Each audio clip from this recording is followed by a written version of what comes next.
Buenas noches y bienvenidos a la tercera mesa de diálogo sobre vacunas que organiza el ALEP, Festival de Arte y Ciencias de la UNAM, que versa sobre las fronteras de la medicina, esto en colaboración con la Facultad de Medicina, TV UNAM y Radio UNAM. En las mesas previas se habló sobre qué son las vacunas y en qué consisten, sus mitos y sus realidades y sobre el proceso de aplicación de la vacuna contra el SARS-CoV-2 en México. Hablaremos sobre cómo participa la UNAM en el programa de vacunación de México, para lo cual contamos con dos expertos, con la doctora María Wong Chu, que es la jefa de subdivisión de investigación clínica de la Facultad de Medicina y una de las grandes expertas con las que contamos, y el doctor Jorge Baruch Díaz Ramírez, que es el jefe de la clínica del viajero de la UNAM y también una gente que tiene amplísima experiencia en este tema. Entonces, nos da mucho gusto tenerlos con nosotros. Bienvenidos. Muchas gracias, buenas noches. Muchas gracias. El primer tema que tenemos que abordar es cuáles han sido las acciones que se han llevado a cabo desde la UNAM, desde el inicio de la pandemia, sobre todo pensando en la parte de vacunación, porque bueno, hemos tenido muchísimas y amplísimas participaciones como universidad, por lo menos como Facultad de Medicina. Sin embargo, ¿cuáles serían las que a ustedes parece que son las más relevantes que se han llevado a cabo desde la máxima casa de estudios? Pues la Facultad de Medicina ha tenido un papel preponderante en la pandemia de COVID-19. En el caso de la facultad, han hecho varios programas que incluyen, por ejemplo, el dar kits de protección personal a los residentes, el diseño y la participación tan importante que tienen en Citibanamex, el panel de expertos que se ha dedicado también a asesorar y a otorgar información al público en general. Y pues en el caso de nosotros hemos hecho junto con el doctor Baruch Díaz Ramírez y el Laboratorio de Investigación en Enfermedades Infecciosas, del cual soy responsable, el Centro de Diagnóstico COVID para atención a los pacientes en un inicio, posteriormente a los pacientes que están para cirugía electiva del Instituto Conde de Valenciana, y actualmente también damos atención a los pasajeros, que aquellos que viajan a lugares internacionales. Desde junio del año pasado hemos hecho estas pruebas de PCR para aquellos viajeros que van a países que así lo requieran y se les emite un certificado de prueba negativa de SARS-CoV-2. Por otro lado, en materia de investigación tenemos más de alrededor de 15 proyectos registrados de investigación de académicos de la Facultad de Medicina que están colaborando para hacer ya sea proyectos de diagnóstico, de tratamiento, de diseño de vacunas, estudios epidemiológicos, estudios post-COVID, y hay una gran gama de participaciones por parte de académicos de la Facultad de Medicina, incluyendo el desarrollo de vacunas para COVID. No sé si se me pasa algún otro programa que está, y también otro programa en el cual está la Facultad de Medicina involucrada y que desarrolló fue precisamente el acompañamiento y un call center para que cualquier persona que tenga dudas acerca de qué es el COVID o qué hay que hacer, pueden llamar por teléfono a este call center, y aquí es donde pueden tener información acerca del COVID-19. Y bueno, específicamente el doctor Olais, a través del CIPS, está haciendo aplicaciones en donde se puede hacer valorar el riesgo de COVID a través de una serie de preguntas. Entonces, como verán, la participación de la Facultad de Medicina es muy importante y ha sido preponderante durante esta pandemia. Bueno, pues también en este sentido, la Universidad Nacional Autónoma de México cuenta también con algunos proyectos de investigación para el desarrollo de vacunas. Básicamente los que están al frente de estos desarrollos de vacunas, pues son por un lado el Instituto de Investigaciones Biomédicas y el Instituto de Biotecnología de nuestra máxima casa de estudios. Junto con otros proyectos de investigación y grupos y equipos de investigadores a lo largo de México y en otras universidades también que desarrollan al mismo tiempo estas vacunas o plataformas digitales para desarrollar vacunas y que puedan pasar a estas fases clínicas. Recordemos que es muy importante tomar en cuenta que cuando estamos hablando de vacunas, las personas, todos sepamos que existen realmente tres etapas del desarrollo. Primero es identificar estas nuevas moléculas candidatas para desarrollar vacunas. La segunda es la fase preclínica o la etapa preclínica, que es donde se evalúa en la estabilidad de las moléculas, en fin, se evalúan varias cuestiones también en animales de laboratorio. Y después viene la fase clínica, la etapa clínica, que se divide en 4 fases. También es importante que recordemos que gran parte de los proyectos en México para el desarrollo de las vacunas, incluyendo los de la UNAM, pues se encuentran en estas fases preclínicas, todavía no en las fases clínicas. Y una vez que pasan a las fases clínicas, todavía falta un largo proceso para obtener una vacuna que sea autorizada para su uso de emergencia, como es el caso de estas que estamos ya viendo en la actualidad y que se están aplicando a lo largo de nuestro país.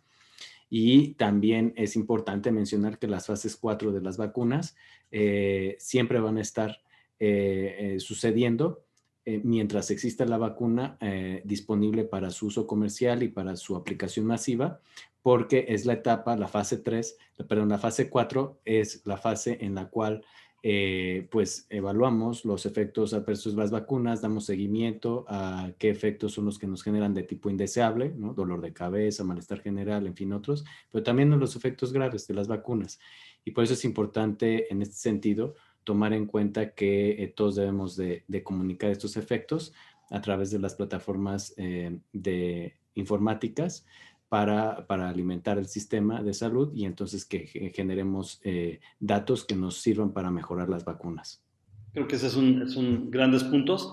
Tal vez solo les daré una primicia a nuestros radioescuchas y televidentes, que seguramente en una semana la universidad va a tener su propia aplicación que desarrolló la Facultad de Medicina con la Dirección General de Atención a la Comunidad, con la maestra Imas, para que todos los universitarios tengamos una fuente confiable de información y que podamos estar registrando nuestra situación y condición de salud.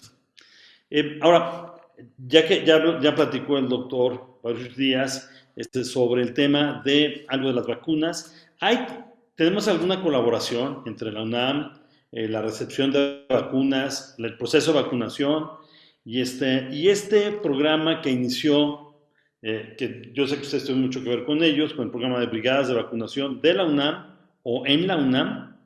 ¿Qué nos podrían platicar de ellos?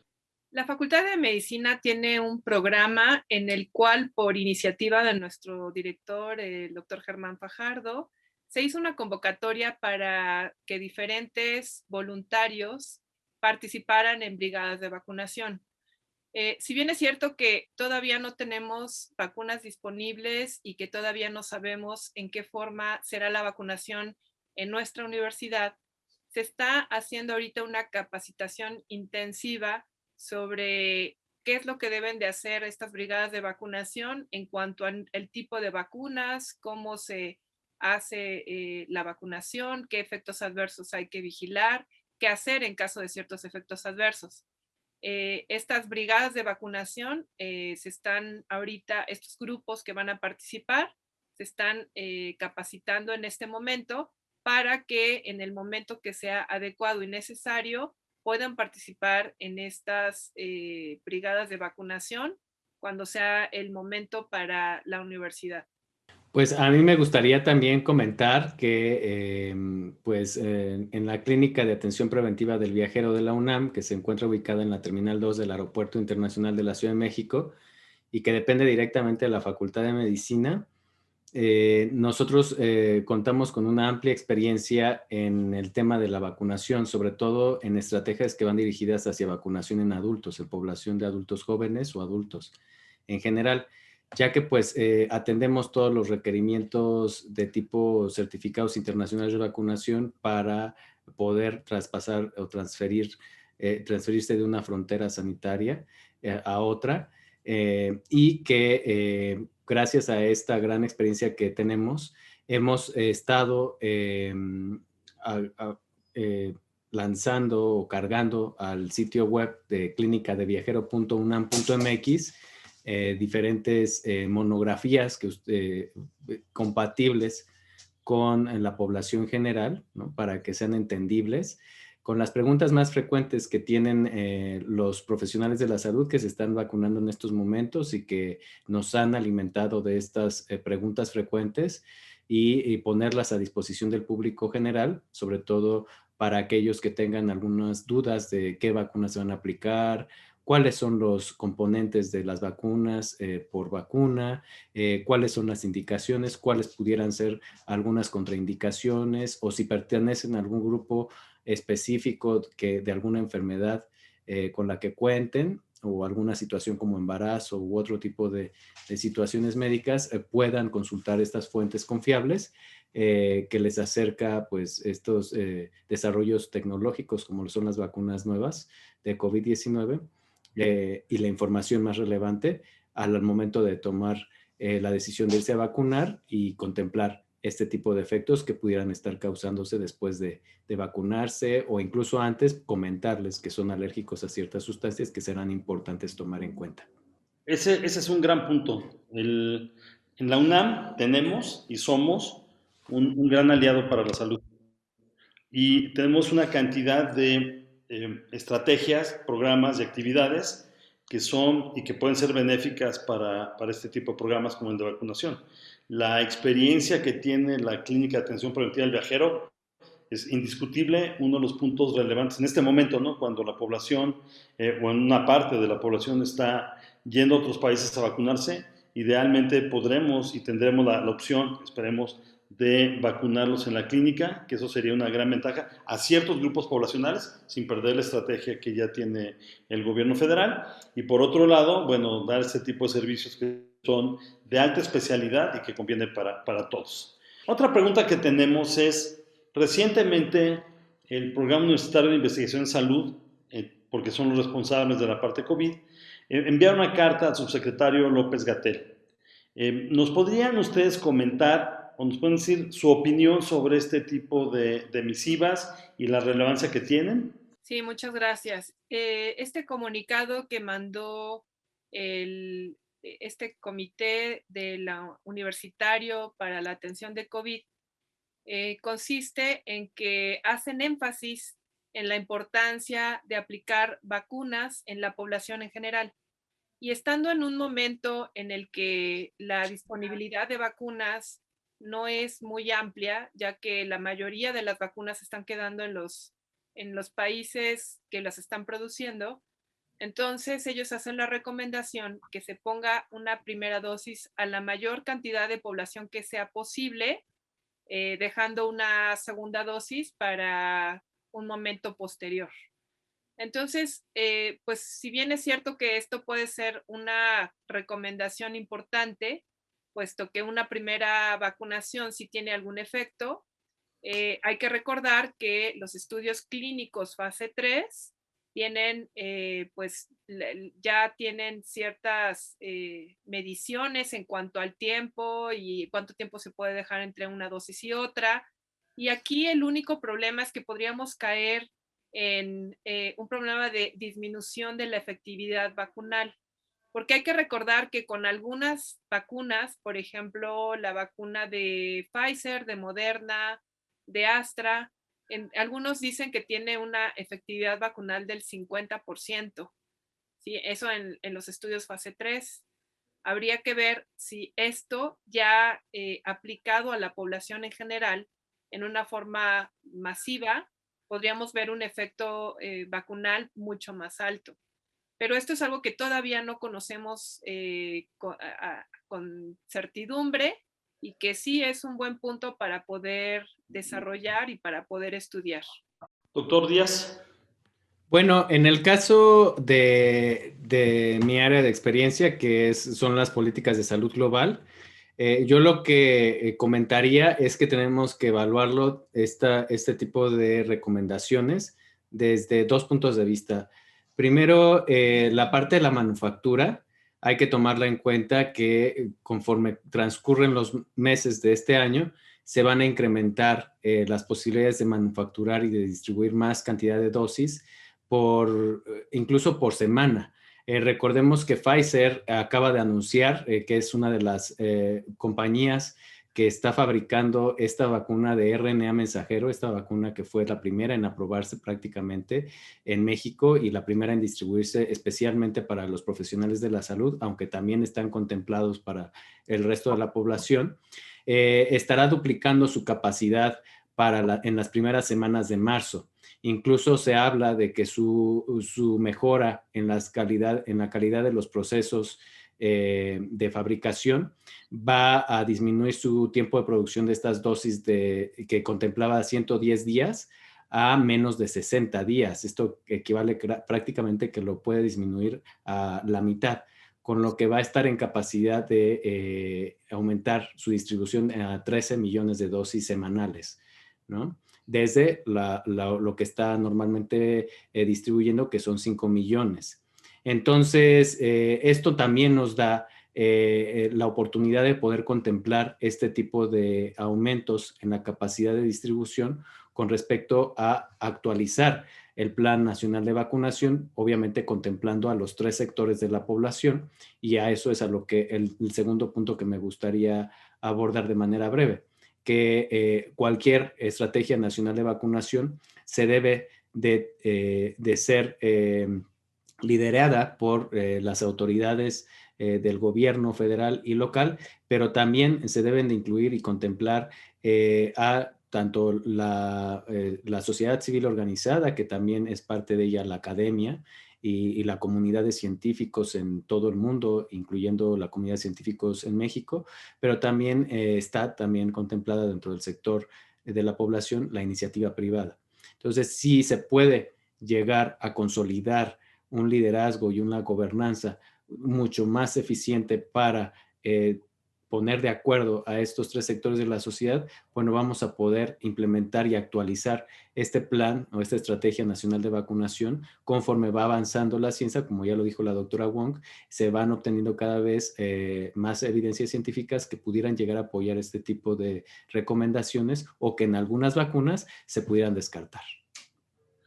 Creo que ese es un gran punto, o sea, lo que señalan los dos.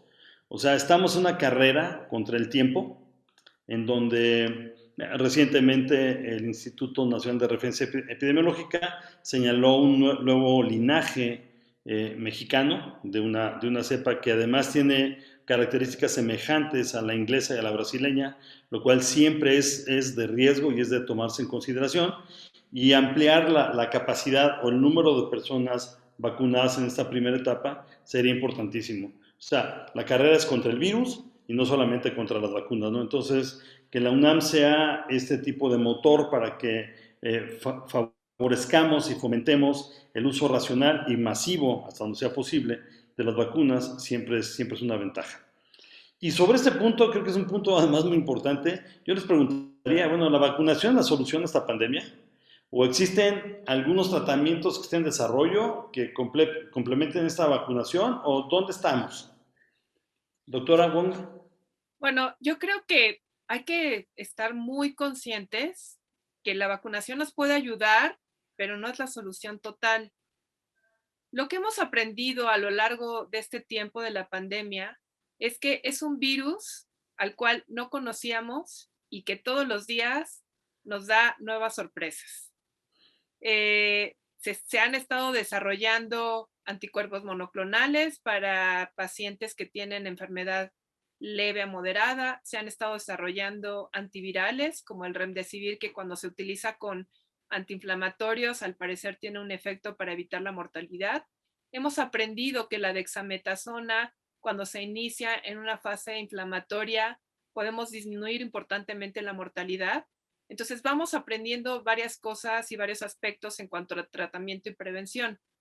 Y si bien es cierto que la vacunación en ciertas poblaciones ha dado un efecto muy evidente, hay los primeros resultados en Israel y en Inglaterra que cuando llevaban un 25% de vacunación en sus poblaciones, tenían más de un 60% de disminución en las hospitalizaciones, esto en Israel, y en la mortalidad mayores de 80 años, esto en Inglaterra, con un 25% de la población vacunada. Entonces, que puede ser una estrategia que puede ayudar a controlar la transmisión comunitaria y por lo menos evitar la gravedad de la enfermedad, es correcto. Pero también es cierto que es un virus. Los virus de RNA tienen alta tasa de mutaciones y a un año de que empezamos la pandemia, estamos observando 3 variantes que son de importancia clínica. La primera variante, que fue la variante inglesa, en la cual estamos observando un aumento de la transmisión entre persona a persona. La variante brasileña y la variante sudafricana, que al parecer, sobre todo la sudafricana, el hecho de tener previamente anticuerpos en contra del virus inicial no da protección en contra de esta nueva variante. Incluso los estudios que se han estado haciendo en Sudáfrica con algunas vacunas, como la vacuna de Novavax, que son proteínas, es una subunidad proteica, mientras que en Inglaterra da una efectividad vacunal del 89% con toda su variante inglesa. En el caso de Sudáfrica baja a 49%. O en el caso de la vacuna de AstraZeneca, el grupo de pacientes o de sujetos que se reclutó en Sudáfrica, la efectividad vacunal es del 20%, porque la gran mayoría son esta variante sudafricana. ¿Qué nos dice esto? A pesar de que tenemos las vacunas, el virus está mutando constantemente. Entonces, esto puede hacer que estas vacunas tengan que modificarse y que cuando haya una cantidad importante de personas que estén infectadas por una variante nueva que tenga este escape a los anticuerpos, entonces es cuando nosotros pues podríamos tener nuevas infecciones por estas nuevas variantes. Entonces, ¿es la solución? No, la solución es un conjunto de estrategias que incluyen mejores medicamentos, prevención, vacunas y sobre todo participación de la sociedad. Hemos visto cómo en muchos países sí se ha podido controlar la epidemia. Hay países que han bajado importantemente el número de casos y que estos países en este momento pueden hacer su vida normal. Incluso aunque hagan su vida normal, siguen utilizando cubrebocas porque saben cuál es la importancia de la transmisión por aerosol. Entonces, ¿es una solución a la pandemia? No, tiene que ser un conjunto pues de estrategias y sobre todo la participación y el entendimiento de todas estas estrategias por parte de la comunidad es crucial y muy importante. Bueno, aquí yo lo que podría mencionar o agregar a la conversación sería que ante pues, el desarrollo de nuevo conocimiento en la frontera del conocimiento, en la frontera de la ciencia, yo creo que estamos ante un hecho inédito. Básicamente, las vacunas se han desarrollado en tiempos nunca antes vistos.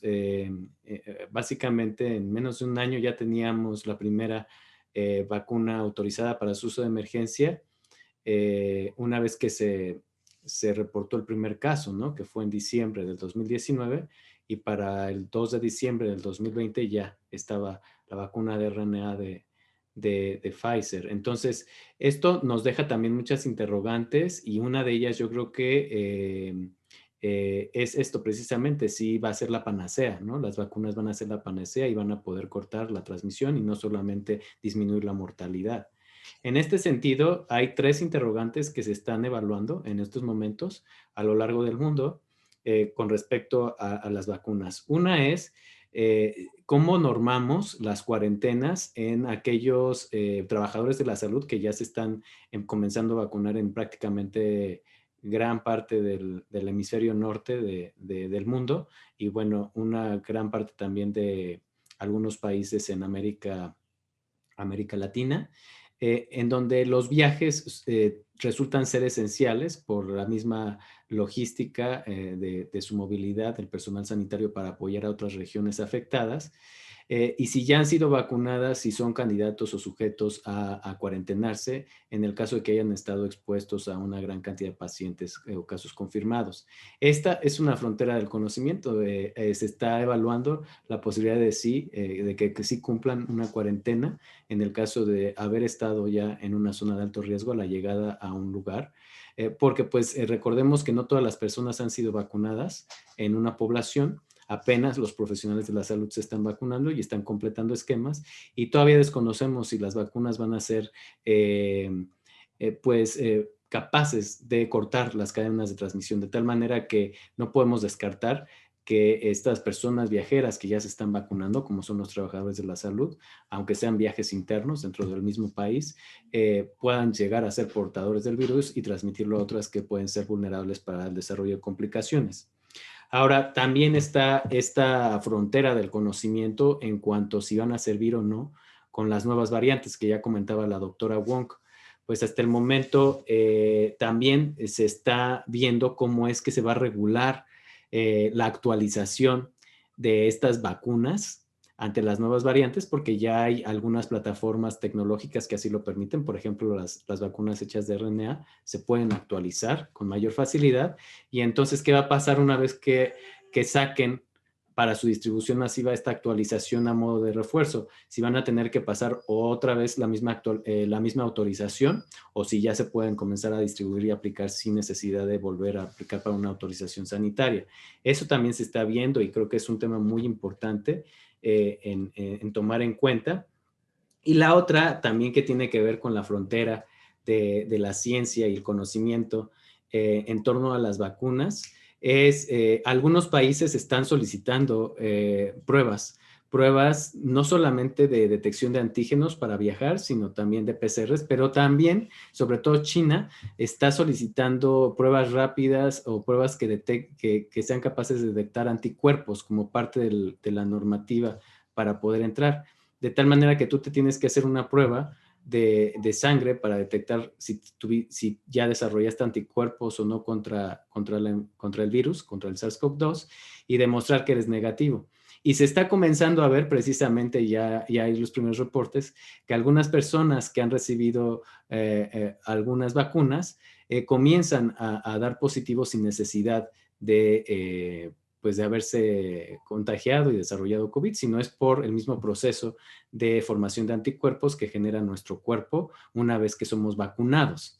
Entonces, este tipo de normativas también tendrá que cambiar conforme pase el tiempo, conforme evolucione la pandemia y vayamos teniendo estos beneficios de la vacunación masiva contra COVID, y creo que son estos tres los puntos que me gustaría dejar en la mesa.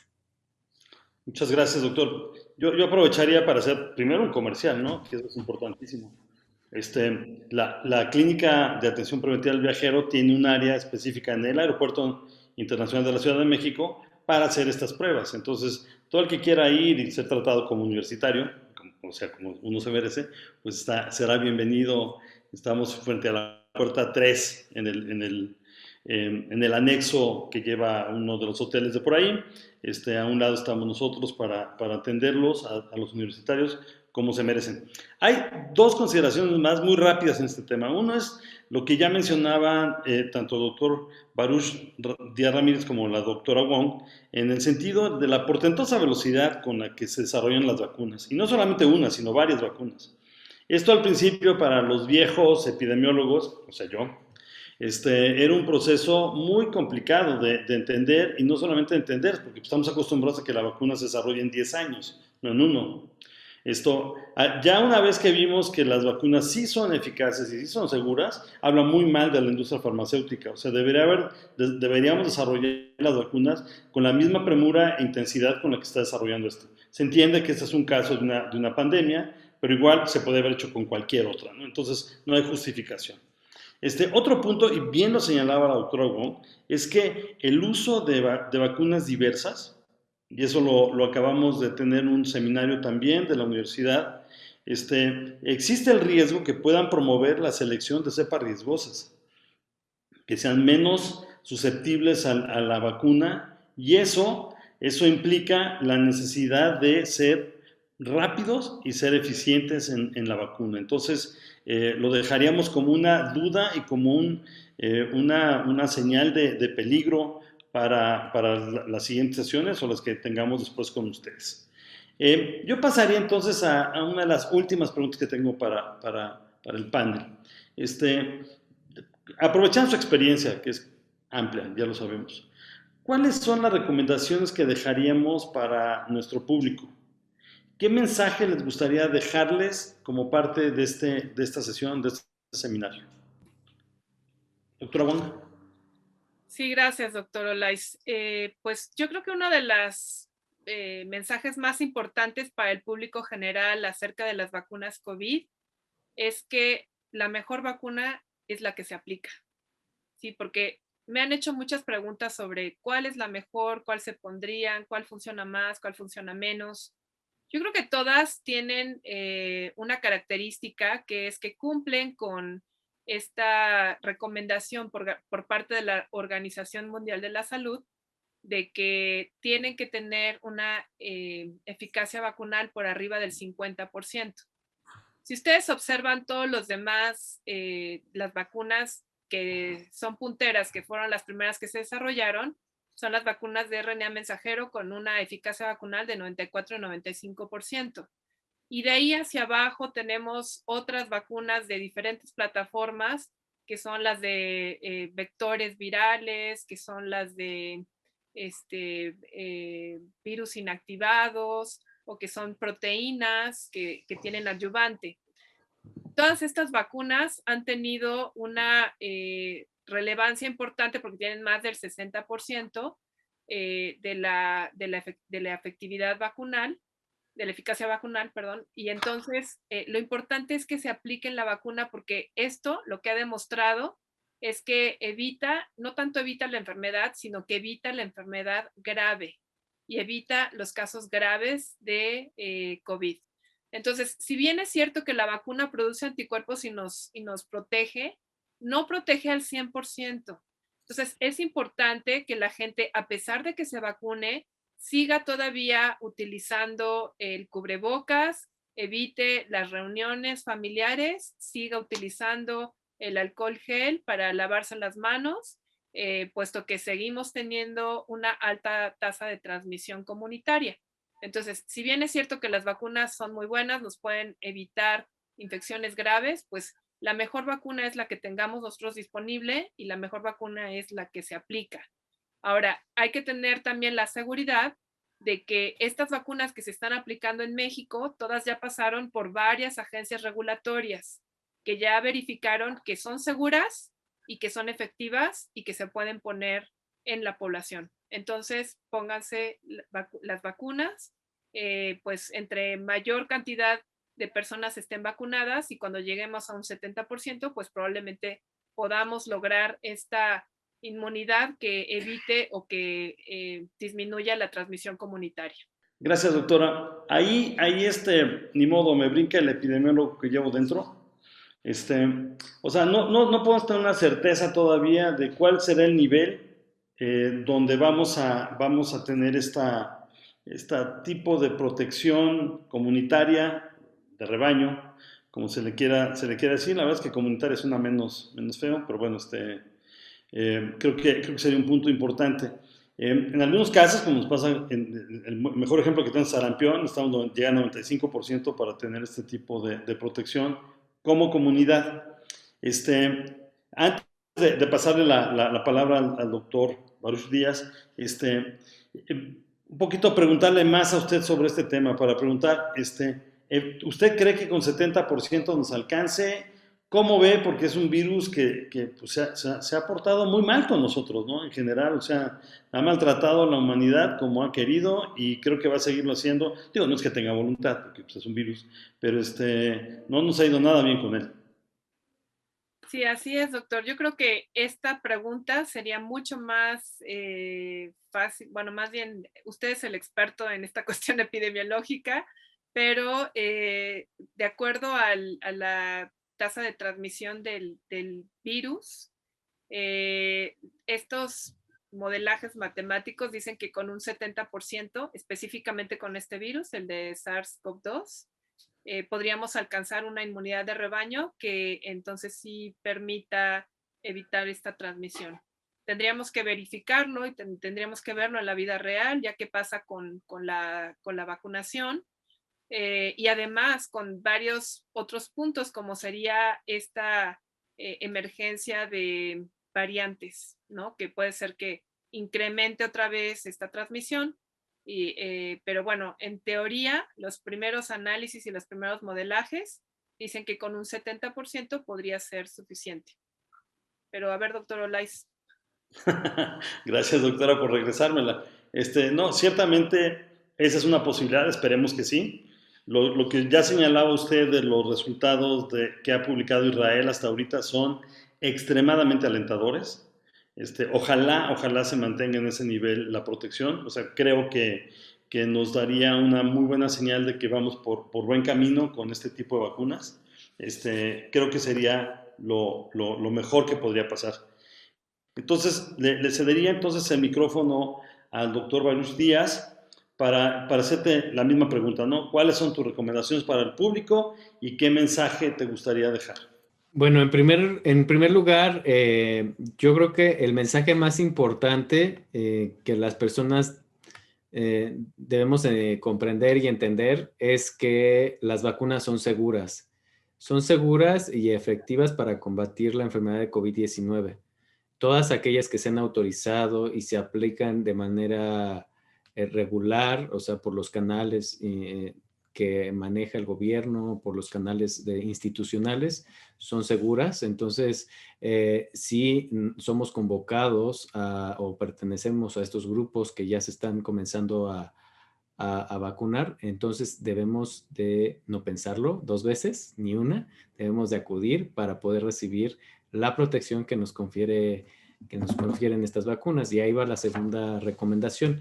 Es muy importante que nosotros, como si fuera cualquier otra vacuna, tomemos una responsabilidad personal, una responsabilidad como receptores de esta vacuna, y estemos al pendiente de qué vacuna es la que se nos está aplicando y cuándo es que nos tocaría recibir el refuerzo, con la finalidad de que, como en cualquier otro esquema de vacunación, nosotros busquemos de manera activa y proactiva que nos sea aplicado la segunda dosis o el refuerzo en caso de necesitarlo en tiempo y en forma.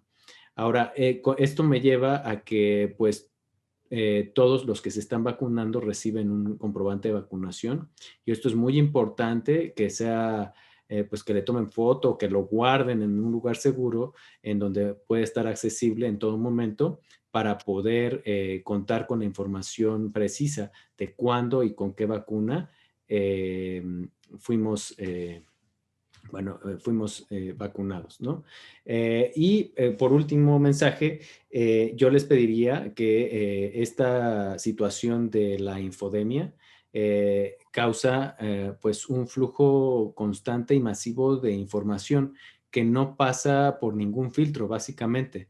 Entonces, lo que yo recomendaría es que mucha de esta infodemia viene acompañada proporcionalmente con su apartado de desinformación, de información de mala calidad, y con la finalidad de asegurar que no seamos contaminados con esa información de mala calidad, pues habrá que buscar las fuentes más confiables e institucionales que podamos seleccionar para poder informarnos y no nos quedemos con la primera impresión cuando nosotros prendemos nuestro celular y hacemos un rápido escaneo de toda la información con respecto a un tema, sino que veamos de qué fuente se origina y si es una fuente confiable. ¿Y qué más y qué mejor que las fuentes de la universidad para poder informarnos sobre estos temas de actualidad, de ciencia, de tecnología?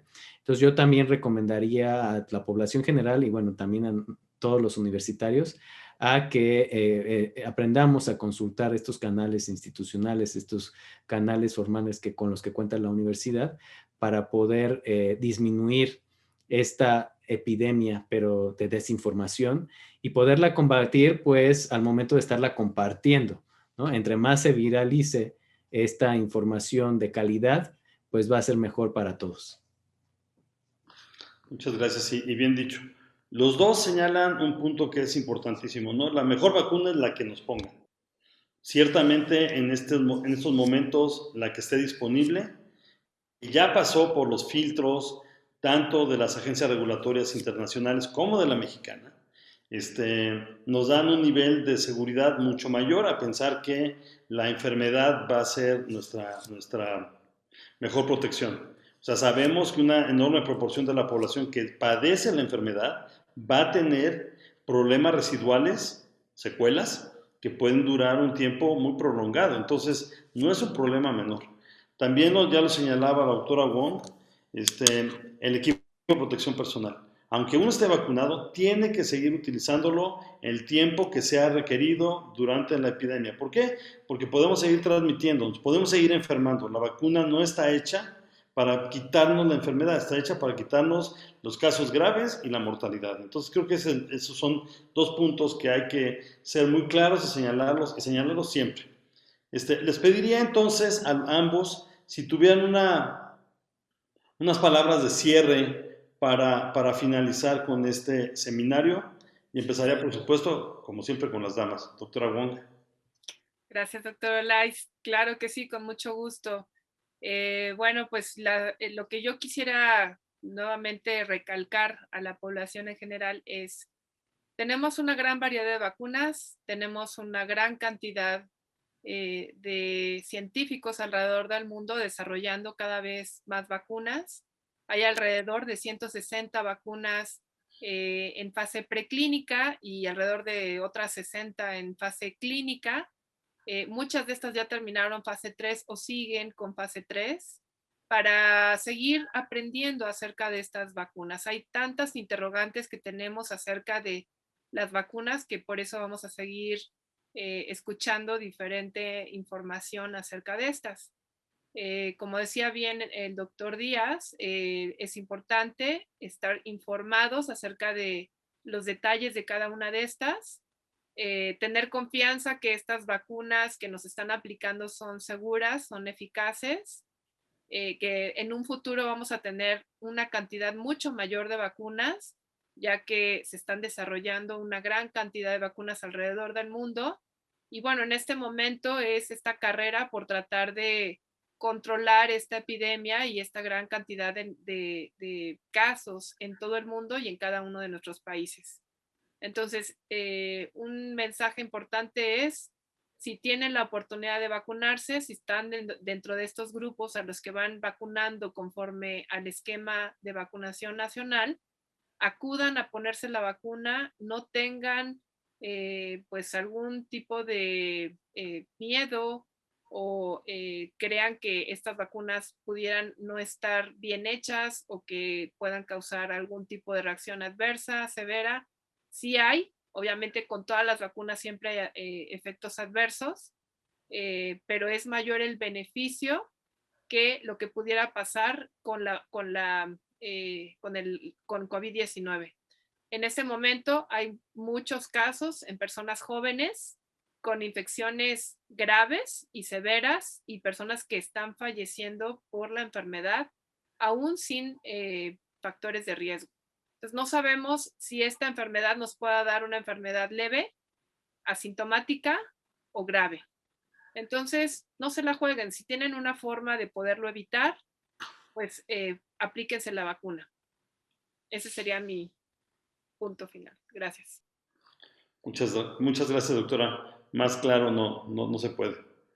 Doctor Díaz Ramírez, igual unas palabras, sus ideas de cómo cerramos este seminario. Sí, pues muchas gracias primero por esta oportunidad de poder compartir la mesa con grandes profesores, la doctora Wong y usted, doctor Olais. Y bueno, para cerrar, a mí me gustaría pues abordar el tema de la medicina preventiva como piedra angular y fundamental de una estrategia de vida prácticamente y de un estilo de vida. Yo creo que si algo nos ha dejado esta pandemia, desde mi punto de vista, del cual soy responsable de la Clínica del Viajero en la UNAM, es que entre más personas busquen proactivamente dirigir todos sus esfuerzos y recursos para la medicina preventiva, para prevenir y reducir los riesgos que implica pues la vida misma e incluso los viajes internacionales, en mi caso, pues es mejor. Es mejor la prevención que pues contraer una enfermedad tan grave como lo puede ser el SARS-CoV-2, ¿no?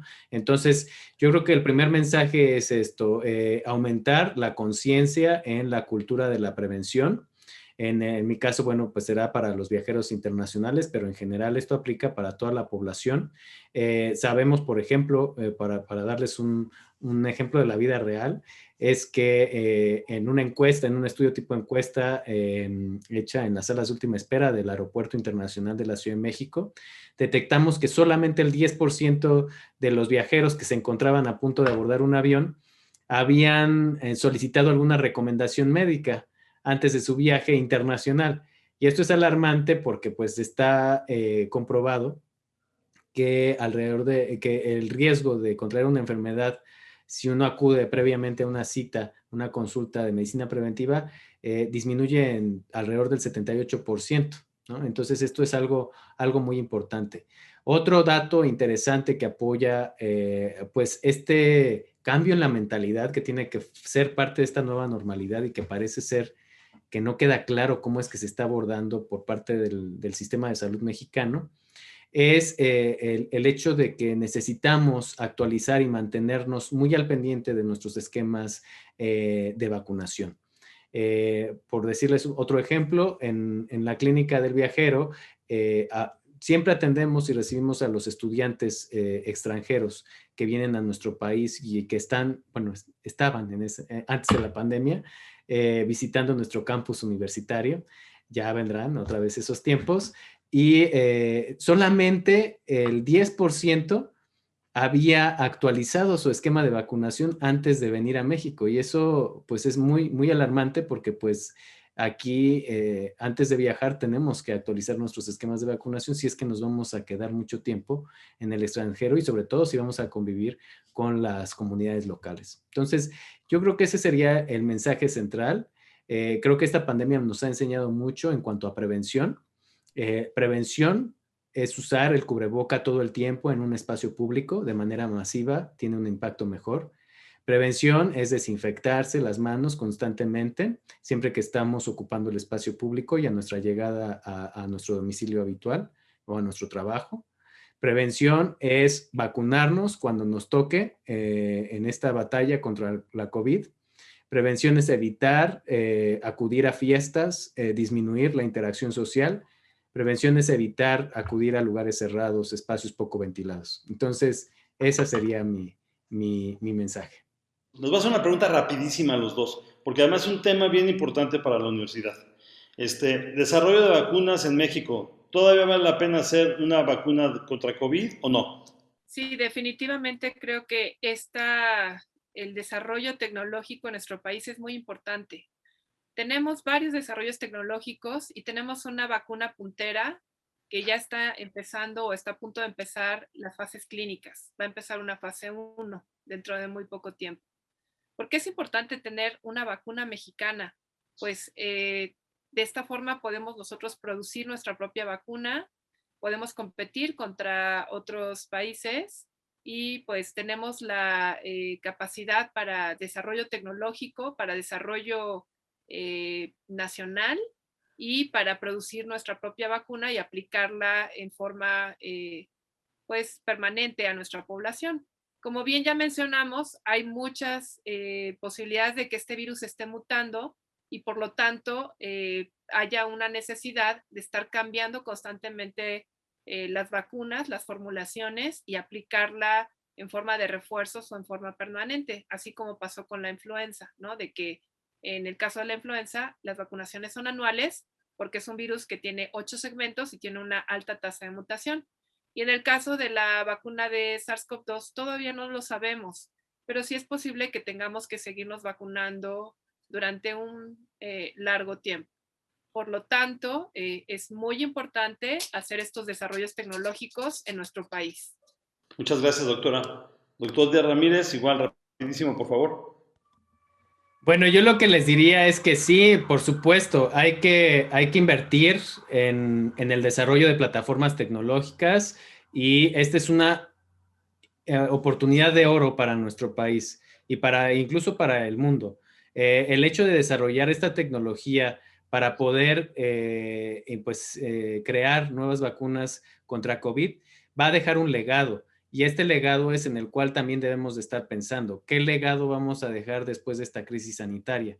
Y esto pasa desde reforzar los sistemas de la atención preventiva, que hasta el momento se han quedado en solamente construir carpas de manera provisional para atender la cuestión de la prevención a través de la vacunación, pero se debe de reforzar la infraestructura existente en el país, en las unidades de medicina familiar, en los centros de salud, y también se debe de invertir en los laboratorios para hacer llegar esta tecnología, reforzar la existente y poder crear nuevas vacunas en un menor tiempo. Ya lo vimos, ya pasó. Ya se había invertido en tecnologías de RNA que nos hicieron la vida más sencilla para poder generar rápidamente estas vacunas contra el SARS-CoV-2. Entonces, seguramente, si nosotros, México, nuestro país, la universidad, invierte en estas plataformas tecnológicas, vamos a poder estar en condiciones para invertir en un futuro en el desarrollo de vacunas contra el VIH, puede ser de RNA, contra algunos tipos de cáncer, en fin, contra otras enfermedades que todavía no estamos contemplando porque tenemos aquí enfrente al COVID-19, pero que debemos de saber utilizar. Muchas gracias, doctor. Muchas gracias a todos por su atención. Muchas gracias al programa de la LEP. Síganlo, por favor, en las redes sociales. Síganlo, por favor, en este festival que vamos a tener del 20 al 30 de mayo en versión digital en sus redes sociales. Como siempre ha sido muy divertido y les agradecemos a todos por su presencia y habernos escuchado durante esta hora. Muchísimas gracias a todos.